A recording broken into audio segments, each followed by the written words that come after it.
Bonjour. Bon, ça va, passer un bon week-end jusque-là, tout va bien? Bon, donc moi c'est Thomas, ou une version un peu stressée de moi, parce que j'ai jamais fait ça. La plus grosse conférence que j'ai fait, c'était un exposé en classe devant 20 personnes. Donc on va essayer d'assurer là-dessus. Et donc aujourd'hui, j'étais là parce que je voulais vous raconter une histoire assez personnelle qui est liée à ce que je fais sur Internet en fait, et à ce que je fais en tant que vidéaste. Je tiens du coup actuellement à l'émission Game Spectrum sur YouTube. C'est une émission dans laquelle je parle de jeux vidéo, mais j'essaie de le connecter au monde et de parler de ses implications sociales et politiques. J'ai par exemple fait un épisode sur Sonic Mania récemment, où je racontais comment avec ce dernier épisode de la série, j'ai commencé à apprécier un peu plus Sonic, parce que je suis un peu plus Team Mario à la base, je sais pas vous. J'ai aussi fait du coup un épisode sur la violence dans les jeux vidéo. Du coup c'est pour moi l'occasion de parler des Play Studies. Alors je sais pas si vous connaissez les Play Studies, mais c'est un domaine de la recherche scientifique qui est super intéressant, où on va parler du comportement du joueur, l'acte de jeu, plutôt que le jeu lui-même en fait. Dans l'analyse du jeu, ça va être une méthode assez différente. Et puis j'ai aussi fait un épisode sur l'écologie et le jeu vidéo.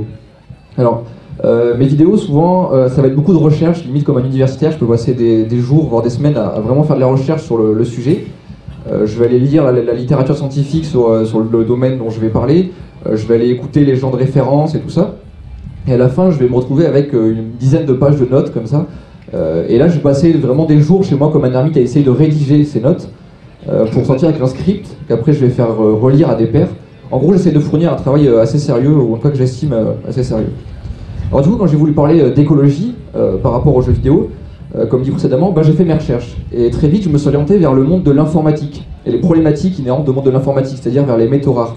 Et ouais, parce que le jeu vidéo, ça fonctionne grâce à des machines informatiques.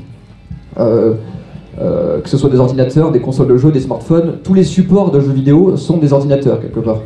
Et ces ordinateurs, ils fonctionnent grâce à des métaux hyper précieux qu'on retrouve dans les cartes graphiques, les processeurs, les écrans, etc. Donc j'ai lu pas mal là-dessus, sur comment on les extrait, ces métaux, et les conséquences que ça peut avoir. Et du coup, là, je découvre, il y a des études très sérieuses, qu'il y a plein de métaux qu'on utilise dans l'informatique où les stocks sont vraiment très bas, on en a quasiment plus. Alors j'ai un exemple, par exemple, c'est l'indium. Alors je sais pas si vous savez ce que c'est l'indium, mais on estime que, c'est un métal qui est vachement pratique parce qu'il est tout mou, et quand on en fait des couches très fines, il devient transparent. Et l'indium, on estime qu'on en aura plus dans 10 ans. Les stocks seront vidés, c'est une estimation scientifique. Et l'indium, vous en avez probablement tous, chacun d'entre vous, là, dans votre poche. Je vous propose de mettre la main dans votre poche et de voir ce que vous y trouvez. Moi j'en ai aussi, parce que c'est avec ça qu'on fait les écrans tactiles. Dans les écrans tactiles, il y a de l'indium. Et dans 10-15 ans, sauf révolution majeure, on ne pourra plus en fabriquer. Voilà. Donc ça va être un peu compliqué de jouer à Candy Crush dans 10 ans. On verra comment on fait, je sais pas trop. Le deuxième truc, c'est qu'en cherchant comment on faisait pour... Attends, il y a une guêpe qui vient m'emmerder au moment où je parle, super. Elle va partir. Le deuxième truc, c'est que du coup, quand... j'ai cherché comment on faisait pour extraire ces métaux en fait. Parce que ces métaux, en fait, du coup j'ai découvert que ça demandait une énergie folle pour les sortir du sol. Il faut des grosses foreuses, ensuite il faut acheminer les pierres à l'usine, il faut les traiter, etc. Et d'ailleurs dans le traitement, après il y a des rejets toxiques qui sont hyper graves, qui détruisent des villages entiers en Chine. J'ai découvert des trucs qui sont assez glauques là-dessus, mais bon c'est pas le sujet. Et comme les stocks de ces métaux sont de moins en moins importants, on l'a vu, il faut creuser de plus en plus profond pour aller les chercher. Et donc ça demande encore plus d'énergie. Donc du coup je me suis penché sur cette question énergétique pour faire ma vidéo. Je me suis dit à quel point on pollue pour ressortir des métaux pour aller jouer aux jeux vidéo après. Vraie question, quoi, parce que les jeux vidéo c'est un loisir, c'est un divertissement, mais on va pas niquer la planète pour ça, quoi, ça paraît un peu aberrant. Et donc là, pendant mes recherches, c'est pas sur la pollution que je tombe en premier, non. D'abord, ce que je redécouvre, c'est que l'essentiel de l'énergie dans le monde aujourd'hui, c'est le pétrole et le charbon. Le renouvelable, par exemple, c'est vraiment anecdotique encore, c'est genre moins de 5%. Il y a des pays où la part diminue, notamment en France, il me semble que dans les dernières années, la part de renouvelable dans les énergies qu'on utilise a diminué. Bon. Très bien. Ensuite, l'autre truc que je découvre, du coup, c'est l'histoire du pic pétrolier. Alors, je sais pas s'il y en a ici qui savent ce que c'est le pic pétrolier. Il y en a qui sont un peu au courant des problèmes énergétiques. Mais en gros, il faut voir que sur Terre, on a un stock de pétrole qui est donné, une quantité disponible dans le sol. Et certes, le pétrole, ça se renouvelle. En fait, le pétrole est une énergie renouvelable, en quelque sorte. Mais en fait, c'est très très lent. Il faut genre bien 50, 100 millions d'années pour refaire les stocks par un processus de sédimentation et tout. Bon, c'est assez complexe, on va pas rentrer là-dedans. Mais donc, pour faire court, on a un stock de pétrole qui est donné dans la Terre et le stock ne se renouvellera pas à l'échelle de l'humain. Et donc le pic pétrolier, ça veut dire en gros qu'on a tellement vidé le stock qu'on a atteint un pic, c'est-à-dire un maximum de pétrole extrayable par an, c'était en 2006. Et maintenant, la quantité de pétrole qu'on peut extraire du sol chaque jour, elle diminue. Elle continuera à diminuer, et jusqu'à qu'on n'en ait plus en fait. Ce qui veut dire en gros qu'à partir d'aujourd'hui, on dispose de moins en moins d'énergie chaque jour. Et quand vous voyez à quel point on est dépendant du pétrole aujourd'hui, ça fait un peu peur, parce que vraiment on l'utilise pour tout. Voilà. Donc, je continue mes recherches en vidéo, je découvre donc qu'on va pas pouvoir extraire des métaux rares pour les jeux vidéo pendant encore 100 ans à ce rythme-là. Parce qu'on aura bientôt plus l'énergie pour. Donc actuellement, je me dis, ok, on n'aura plus de pétrole, mais on aura les énergies renouvelables, non, il faut juste faire la transition écologique, la transition énergétique.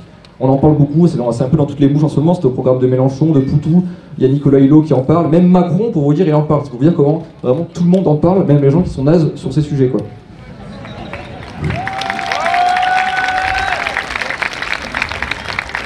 Alors, je continue mes recherches, et là, en fait, ce que je découvre, c'est que les énergies renouvelables, eh ben, en fait, elles dépendent énormément des métaux rares. Et oui, donc on revient au truc des métaux rares. Par exemple, les panneaux solaires, ils ont besoin d'indium. Et oui.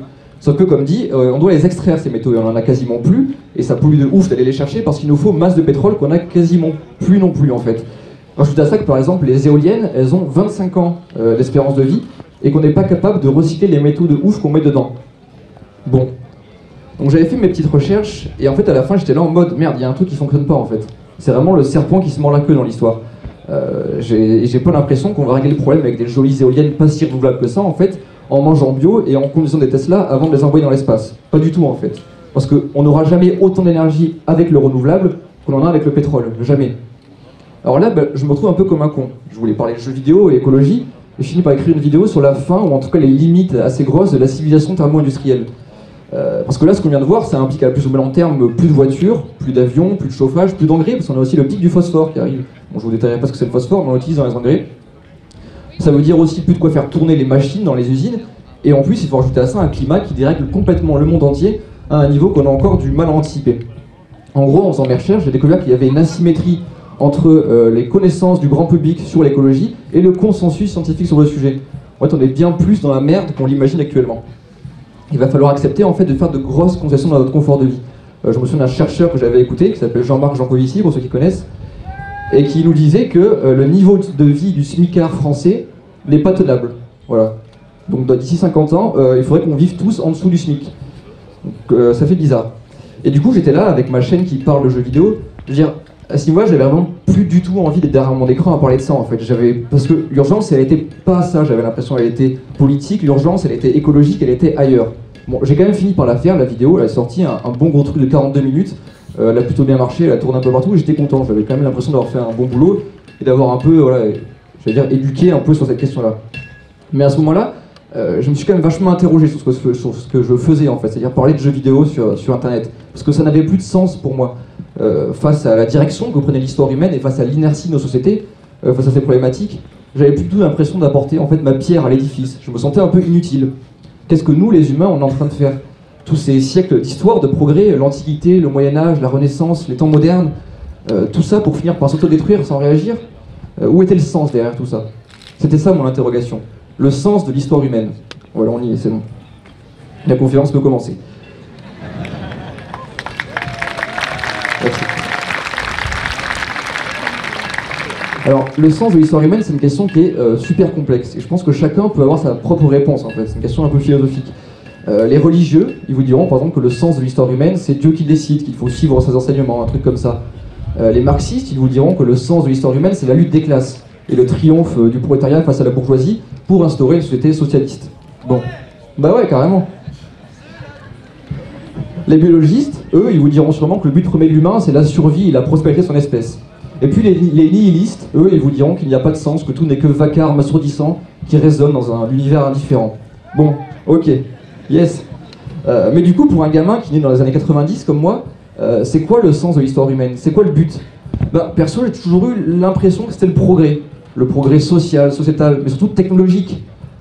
Moi, par exemple, je me disais des trucs comme quand je serai vieux, on aura le tourisme spatial, on saura soigner le cancer, on vivra 150 ans. Je sais pas vous, mais c'était un peu ça pour moi. Inventer toujours plus de trucs pour aller explorer l'espace, pour devenir immortel, comme Google essaie de le faire en ce moment, je sais pas si vous êtes au courant. Ou même pour connecter tous les individus du monde entre eux, avec Internet. Moi, j'ai grandi dans ce monde-là. Et c'est pour ça que le jeu vidéo, ça me passionnait. Le progrès technologique, c'était un peu ma vision des choses. Cette technologie, il fallait la comprendre, il fallait l'appréhender, l'analyser. Et le jeu vidéo, c'était vraiment un super objet pour ça. Et d'ailleurs, ça l'est toujours. Et je pense que globalement, dans la deuxième moitié du XXe siècle, elle marchait bien cette idée en fait, cette vision de l'histoire. Parce que la société capitaliste, elle était en croissance de ouf, on se faisait plaisir, tout allait mieux. La consommation, les transports, Internet, la télé, les jeux vidéo, trop cool quoi, ça allait à fond. Et ça allait tellement à fond que là, pouf, c'est ce truc qui a popé comme ça dans l'histoire, l'informatique. L'informatique c'était vraiment chambé, c'était une invention qui permettait de faire des calculs complexes très vite. Et ça a commencé à ouvrir des perspectives incroyables. On est parti sur la Lune, on a créé des intelligences artificielles, on a automatisé des jobs, des trucs chambés quoi. Des trucs tellement chambés qu'on a fini par se demander si on pouvait pas créer une simulation de la civilisation humaine, avec des variables qui interagissent entre elles et tout, pour prédire l'avenir. Et ouais, c'est pas con. Parce que si tu prédis l'avenir, bah bim, le sens de l'histoire humaine, tu l'as direct. Tu peux voir le bout du tunnel, et tu peux un peu mieux cerner le truc, magique. Alors, eh ben figurez-vous qu'on l'a fait, en quelque sorte. C'était une demande, on a essayé de prédire l'évolution du système Terre depuis 1972 jusqu'à 2100. C'était une demande du Club de Rome, un rassemblement de scientifiques, politiques, des dirigeants, des gens très importants qui se sont réunis en 1968 pour répondre aux problématiques de leur époque, genre la COP 21, il faut voir un truc comme ça. Et là-dedans, il y avait un scientifique du MIT qui s'appelle Denis Meadows, et c'est lui qui était en charge de créer la simulation informatique. Un espèce de SimCity géant, quoi, voilà, faut voir ça. Et à une époque en fait où tout semblait possible, on était en pleine conquête spatiale, hein, c'était en 68, je vous rappelle, un an après on allait sur la Lune, donc vraiment l'humain se sentait plus pété quoi. C'était encore les 30 glorieuses, l'humanité avait jamais été aussi prospère, tout ça, et ben le con il est venu péter la soirée. Mais vraiment, genre radical quoi. Parce qu'il a bricolé son système Terre, un truc très sérieux avec toutes les données de l'époque, avec des boucles de rétroaction et tout. Je vous laisserai la checker sur internet si vous voulez en savoir un peu plus. Donc il a créé tout ça. Et il a émis des hypothèses, genre si le système réagit comme ça, alors les humains ils feront ceci ou cela, machin. Et donc à partir d'un système, il crée 10 hypothèses probables pour les 130 années qui arrivent. Et dans 8 des 10 hypothèses, eh ben, le système il s'effondre complètement sur lui-même d'ici fin 2100. Mais vraiment, genre réduction drastique du nombre d'humains, dégradation considérable des conditions de vie, disparition des ressources disponibles, explosion de la pollution, il n'y a rien à faire. Le système il tient pas la route sur le long terme, il est instable. Alors bon. Du coup, le Club de Rome publie ses résultats dans un bouquin, Les limites de la croissance. Un best-seller, mais incroyable à l'époque, plus de 30 millions d'acheteurs, je sais pas si vous imaginez. Mais bref, le truc c'est que pour l'une des toutes premières fois, on venait remettre en cause l'idée de la croissance à tout va et du progrès technologique. Meadows, par ses découvertes, il nous avait prévenu en fait. Il va falloir calmer la soirée, sinon ça va finir avec une sacrée gueule de bois. Un peu comme hier soir, j'imagine. C'était une illustration et une alerte, en fait. Non, pardon. Et en gros, c'était ça le rapport du Club de Rome. Le rapport du Club de Rome, il nous disait juste que la croissance perpétuelle de notre société, elle conduisait forcément à un effondrement au bout d'un moment, après qu'on ait bouffé toutes les ressources qui nous entourent. C'était juste ça le rapport du Club de Rome, pardon. C'était pas en vrai une prédiction ou un truc dont il faut boire les paroles. C'est juste une illustration et une alerte sur le fait que, on va pas pouvoir croître indéfiniment comme ça. Et l'échéance, elle est peut-être plus proche qu'on pensait en fait. Et d'ailleurs, pour l'anecdote, pas plus de 2 ans après, en fait, c'était le choc pétrolier et la fin des 30 glorieuses. Donc, historiquement, c'est un moment de profonde remise en question pour la société capitaliste, en fait, vraiment, c'était assez vénère. Mais ça, c'était il y a 45 ans, et on n'a pas vraiment pris acte. On a continué avec la croissance à tout va et le progrès technologique, qui maintenant est incarné dans la figure de Macron, qui en parle beaucoup aussi, mais voilà, c'est un truc dont on parle beaucoup, et on a l'impression que c'est le but. Le but de l'économie, c'est de croître. Et en fait, aujourd'hui, on est allé un peu trop loin. Voilà. Et donc si vous couplez ça aux problématiques qu'on évoquait plus tôt sur l'informatique et tout, on comprend en fait l'urgence absolue de saisir la réalité de ce que ça implique, la croissance à tout va. Ça implique en fait beaucoup de difficultés bientôt pour tous les humains et des catastrophes qui sont probablement assez dures à envisager quoi. Et moi quand j'ai compris ça, ça m'a fait bizarre, je sais pas vous. Le gamin des années 90, il était un peu tout pâle quoi. J'avais toujours vu l'histoire humaine comme un truc assez violent, assez anarchique, mais qui globalement allait vers le mieux sur le long terme. Je veux dire, on n'a jamais eu aussi peu de guerres, les gens sont plus éduqués que jamais, on travaille moins, on travaille mieux, on vit en meilleure santé, on a des technologies qui nous facilitent la vie de ouf, on a la démocratie. Les choses, elles avancent lentement mais sûrement vers le progrès, vers le mieux, non? Moi j'ai toujours cette impression. Mais en fait, on a construit ce progrès sur une dette écologique tellement immense que ça remet tout en question. Le travail de Meadows, puis de chercheurs et chercheuses que j'ai découverts en fabriquant ma vidéo, comme dit précédemment, ils avaient balayé ma vision de l'histoire. On pensait enfin avoir trouvé une sorte de sens commun en l'histoire humaine, le progrès infini vers plus d'égalité, de croissance, de technologie trop cool, l'intelligence artificielle, la conquête spatiale, et en fait c'est mort. Tout est à repenser. Voilà le problème, on est un peu confronté aujourd'hui. Et c'est ça dont je voulais parler dans cette conférence aujourd'hui. Parce qu'on pourrait débattre du sens de l'histoire humaine pendant des heures, on se mettrait jamais d'accord. Par contre, ce qu'on sait, c'est qu'en ce moment on vit une période décisive, parce qu'elle touche l'humanité dans son ensemble. Le futur ultra technologisé qu'on s'était imaginé, il faut le repenser en fait, profondément.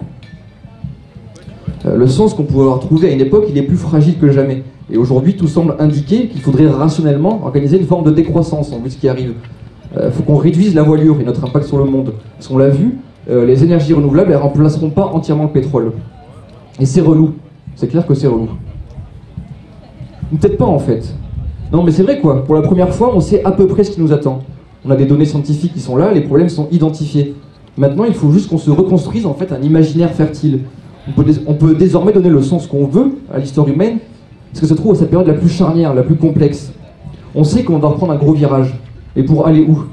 Eh bien, c'est notre génération qui va en décider. C'est nous qui allons devoir penser l'après-pétrole et la décroissance que ça va engendrer. C'est nous qui allons devoir concevoir les systèmes politiques d'un monde en mutation profonde, à contre-courant des histoires de science-fiction qu'on pouvait se raconter jusque-là. On va devoir penser à un monde moins technologique, où tout ralentit, où l'informatique, ça va peut-être pas résoudre tous nos soucis. Peut-être que l'Internet, il sera plus haut débit et que YouTube sera plus en 1080p. Un monde où les voitures ne seront plus une normalité, mais une exception. Un monde où l'avion ne sera probablement plus le moyen de transport par défaut pour aller au bout du monde, pour ceux qui ont les moyens de se payer l'avion. Et certes, c'est un peu effrayant dit comme ça. Parce qu'on va devoir tellement changer les choses, c'est assez dur à imaginer et ça me fait un peu peur. Mais en même temps, c'est aussi une chance super cool, moi je trouve. Parce que c'est une chance de tout, c'est un moment où on fait une chance historique où on peut tout repenser ensemble, dans les syndicats, les groupes, les associations, les partis politiques. Demain, ce sera peut-être pas forcément tout ce qu'on a pu s'imaginer jusque-là, mais au moins c'est à nous qu'il incombe de le penser, maintenant, tous ensemble. Un futur peut-être plus sain, plus solidaire, plus local, j'en sais rien. C'est vous qui allez le décider en fait, c'est vous qui allez voir ça. Et moi je trouve ça pas mal excitant, je sais pas vous. Bon. Mais du coup, c'est quoi le sens de l'histoire humaine? Et est-ce qu'elle a un sens, l'histoire? Eh ben, je vous avoue, j'en sais rien. Ouais, j'ai fait cette conférence sans avoir de réponse à la question. Mais de toute façon, je pense qu'on n'a jamais vraiment été capable de répondre à cette question concrètement. Et puis, je suis même pas sûr que ce soit le but, en fait, qu'on y réponde vraiment. Par contre, j'ai tendance à penser que c'est dans les moments complexes, comme celui qu'on est en train de vivre en ce moment, qu'on est les plus à même d'en discuter. Et qu'on est les plus à même de tracer les contours de cette problématique, le sens de l'histoire humaine. Parce que finalement, eh ben, tout est à réécrire. Merci de m'avoir écouté.